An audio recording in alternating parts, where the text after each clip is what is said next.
Hi, my name is Erana James and I'm representing the film We Were Dangerous, directed by Josephine Stewart-Te Whiu.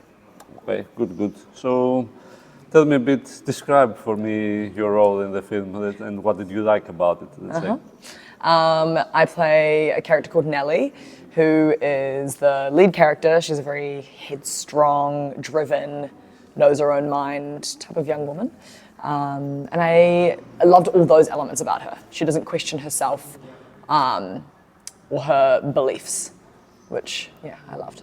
Okay. And in general, what do you look for in the roles you play? I think I look for a person that knows themselves, even if they're on the journey to finding it.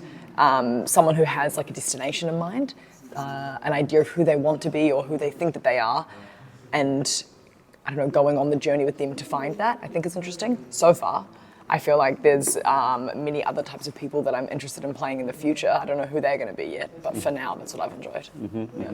And did you have to audition for the role? For this one, I didn't. I had a conversation with Josephine. We met over Zoom back in 2021, and I was sent the script, and she had seen some of my material, and I really responded to it. So yeah, which is the first time that I had never auditioned for something, which came with its own challenges. Like arriving on the day, and normally you have like an idea about what someone saw in you, and I didn't know what it was that Josephine had seen in me. So it was like a journey of figuring that out, which was hard but also fun. And how was your collaboration with her? With Josephine, it was amazing. She's just kind of like an actor's dream director, and how open and collaborative and how much space she gives you, but also in the right moments gives you like a super strong like structure and framework to work within. Like especially I was talking with like Rima, who plays the matron. She had so much opportunity to just like explore and improvise, but when she needed to, she'd be like, okay, and now we need to bring it down to there, and that's what we're focusing it on. So I don't know, the boundaries were. It was fantastic. I loved working with Josephine. But does she allow improvisation? Yeah, or? 100%. Yeah, but also different for each of the characters. Like Daisy, who's played by Manaya, she'd never acted before. She'd never been involved in any film or anything, and so sometimes for her, she needed a little bit more structure. And like the lines on the page, there's a story that needs to be told through this scene, which is important. So sometimes that was a bit more structured, but then also observing her and letting her just be a kid. The reason that they cast her, someone with just like a big energy. It was definitely a mixture of both. It was cool. And how did you go about? There were extensive rehearsals before the shooting, or how was the whole procedure? We got less rehearsal than we wanted. Josephine wanted 2 or 3 weeks, and I think we ended up getting 5 days. It was really tight. But I think instead of rehearsing scenes so much, she gave us each tasks. Like for me, for example, my job was to go out and write a letter to each of the characters from my character before the escape scene, and to give them words of encouragement and to buy them each a gift that they can have on their person that will give them that encouragement necessary to get the job done. And then for Manaya, Daisy, she wrote us all a rap and a song and performed that for us, and so that's how we met each other. It was amazing. Wow. We just got to like all the thinking, all the work had been done before we got in the room of like thinking about one another, which was really cool.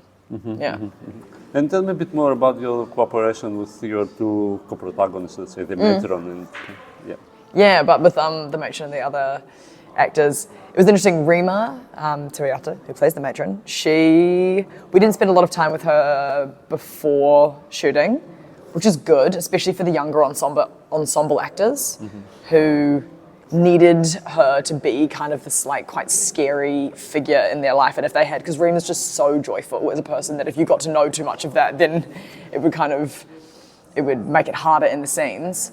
Rima and I had a lot of fun acting together. There was like a really beautiful power struggle between the both of us, and I think her and I was quite indulgent with how we like sat in those moments, which was really fun. And then with the other 2 actors, Natalie and Manaya, I think Natalie and I just sort of tried to assume as much of a sisterly role with Manaya, who hadn't acted before, as possible, and just after work come back to ours and have dinners and bring her food on set. Not that like she obviously had dinner and food and snacks and stuff, but just to sort of like layer in that we will like take care of her and are there for her and like building that into our off-screen relationship as much as possible. And it's all true, you know, we're not like manipulating this girl. Like, you know, she's like a dear friend and still like a little sister. But yeah, so like most of the work done before we'd get to set, which was cool. Tell me a bit about the location. Where is the... It's in Christchurch in New Zealand, and we shot on an island called Otamahua Island, Quail Island. But it's based off of this island in Wellington, which is called Matiu Island. And it's true, it used to be a place where they would send people that had leprosy. And it also was, all the uses named in the film were the uses of that island. But we shot down in Christchurch, so it was very cold. But it was so beautiful. We shot on the side of a peninsula, just like super exposed, middle of winter. Yeah, it was really cool. But the actual island that we shot on for a few days is sort of like a protected, from the Department of Conservation, they sort of look after it. And there's a few huts and you can stay out there, and some of the crew did sleep out in the little huts on the island, which is cool. Oh, okay, yeah. Okay, all right. And tell me a bit, okay, there is a scene where you first get slapped hard and then they throw cold water on you, so how was that all about? It's so good. That's the stuff that I feel like is the most fun. And also when we fall off of the roof and we're just rained on, it was all just so cold and super brutal, but I don't know, it's so much easier to do the job when you have all of this like very real stuff to work against. Like it just does like 80% of the work for you. So I think that's why I like it, because I'm like, I can just like surrender over to getting cold water smashed in my face whilst the wind's blowing me. Like there's not really much more that I have to do in those moments. So it's fun. Was the water cold or hot? Yeah, it couldn't be too hot because otherwise it would steam on camera. So they were like, we're gonna find some like tepid, happy medium. Yeah. Okay. And which was the most difficult scene to shoot, would you say? I would say I've got two answers. One, a lot of the hut stuff was hard because it was an interior set. So we'd just jump around quite a bit between scenes. And as I said before, like I like to have something quite real and physical to play against. So when we were out in the elements, that was so much fun. Whereas being enclosed, you can't hear the wind lashing outside. You don't feel cold in this hut. You haven't just walked across a huge cliff to get there. It just took more imagination, which I found challenging. But then also the scene when after I get slapped, where I get slapped in the face and I face off against Matron, that was just tough. I just think I was in my head that day.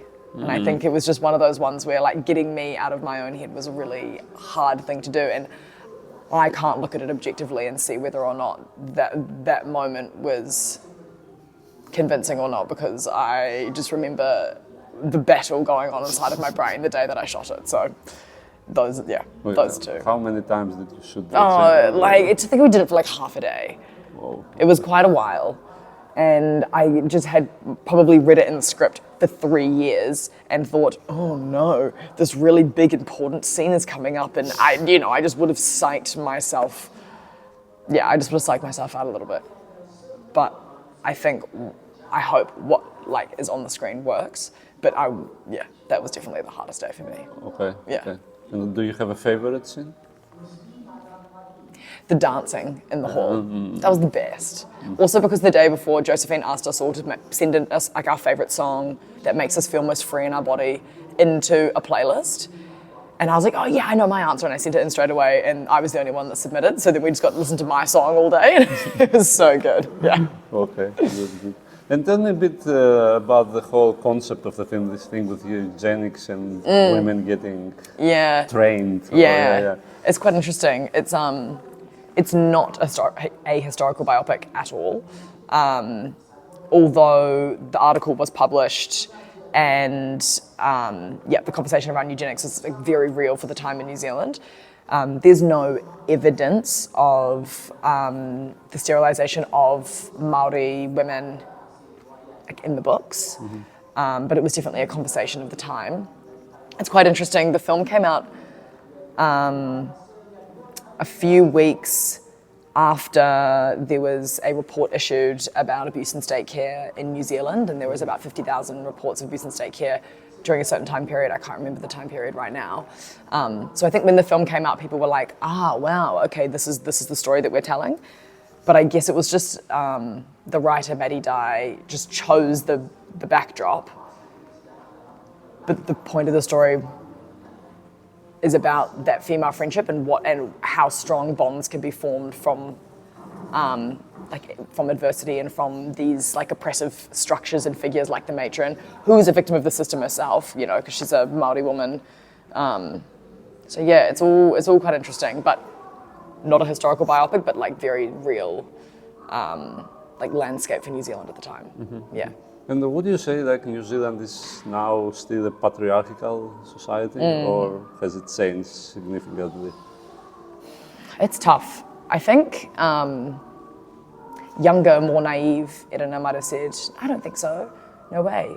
But I think our political, our politics of the past few years, I think would say that yes, that is true, and that Māori are not equal in society, and that our rights are not upheld and they're not met and are still being challenged daily. It's still a fight. We still have to fight for our language and our culture to be seen and heard, and Māori women as well have suffered so much in that way as well. So yeah, I wouldn't obviously, we're not having the same conversations around like eugenics as we were back in the 1950s, although the limiting on like Māori health, female health, all of that is still very real. Yeah. And how is it working in the local movie industry nowadays? Does it make sense? I don't know. Yeah, I obviously love working in New Zealand, but there's also a reason why so many big like shows and films have come and put their money and time into working there. Like our crews are amazing. There's like an incredible feel about it, and I hope that people see like New Zealand film and TV and like Māori stories on screen and resonate with it, even if it's across the other side of the world. So I feel like we have a history of storytellers in our people, and I feel like that carries through, I hope. Like, more New Zealand films need to be shown internationally. But I'm so glad that you got to see, like that's so cool, you know, like that's so cool that literally opposite sides of the world, but you resonated with the film, so that's awesome. Has the film opened in New Zealand? It has, yeah. How was the response of the audience? It was good. Again, it's so tough to compete in like you got like Marvel, like just sort of like, you know, it's a classic. Like making indie films is so hard. But the response was awesome. We also did a few festivals in Australia, but we didn't do like a theatrical release in Australia, but the response from the festivals was really cool and really interesting. I live in Australia now, so it was like interesting to see people over there engage with the conversation around our culture, and also like how that brings up conversations with them in their own culture. So that was really cool. But yeah, I think people liked it. But in general, in New Zealand, people go to watch local movies on cinema, or not so much? I don't know. I think definitely pockets of people. I'm not sure. It's tough like working in the arts and like being surrounded by people that work in the arts as well. We all go see that stuff, but I don't know what people if they go and watch it. I think like optimistically, I'd like to think so. Although, unless it has like Taika Waititi or you know, so like one of those like big names that people all like love, like rightly so, I think it's a little harder. But obviously, like, we're produced by Picky Films, which like has that Taika attachment and all the rest. So I think that helped us. But I think on the other side of it, if there's like no name that jumps out to people immediately, then maybe not. Okay. Yeah. Do you watch a lot of movies? I should watch more. You should watch more. Okay. Yeah, I should watch more. Okay. Is there like any other director that stands out from New Zealand right now? That's a really good question. I mean, I'm here with Mike Jonathan at the moment, who is amazing. Have you seen Ka Whawhai Tonu? Yeah, no. Yeah, I think that, I mean, he's here representing 2 short films as well as his feature. And that film's, I think it's like 95% in te reo Māori, so it's foreign language film, I suppose. But he's really cool. And then also, who else? I worked with Hamish Bennett a couple years ago on a film called Uproar, which was amazing. And his early stuff, I loved so much. He just makes some really cool, very naturalistic New Zealand indie dramas that I'm a big fan of. And you also were on a famous series before, so you tell me a bit about that. How was that experience? In The Wilds? Yes. Yeah. Yes, I was in a TV show called The Wilds, which was made for Prime Video. And I shot the pilot back in 2018, but then we did the series 2019 to 2020. And it was amazing. It was I had worked a little bit beforehand. I played the lead in a feature, and I'd done a small New Zealand TV show. Sort of didn't know if I wanted to be an actor, and then this opportunity came up. I was like, oh yeah, sure, I'll do it. It was the best. It was just the best thing ever. It was a group of young ensemble women from across the world, and yeah, it was so cool. It was a super special thing to be a part of. So, movies or series do you prefer? So hard. Oh, it's so hard. Honestly, honestly, I think I would say series, because I feel like I have room to breathe more. I feel like with a film, I get too focused on it wanting to be perfect because you've got such a succinct time to tell the story. All of my friends and all my director's friends would tell me that that's not my problem to worry about, and that I need to let that go, and all you've got to do is exist, and it's the same in both mediums, which I agree. But I don't know, I like how big a story can be in series. And I feel like I'm the generation that's growing up, watching it and acting in it. It's, yeah. And I guess series pay better in the end. Independent productions. Yeah. Well, exactly. And you know what, a mixture of both is beautiful, right? If you can do TV series that obviously pay better than an indie film does, but then you get to go back and and get, that's when we did We Were Dangerous.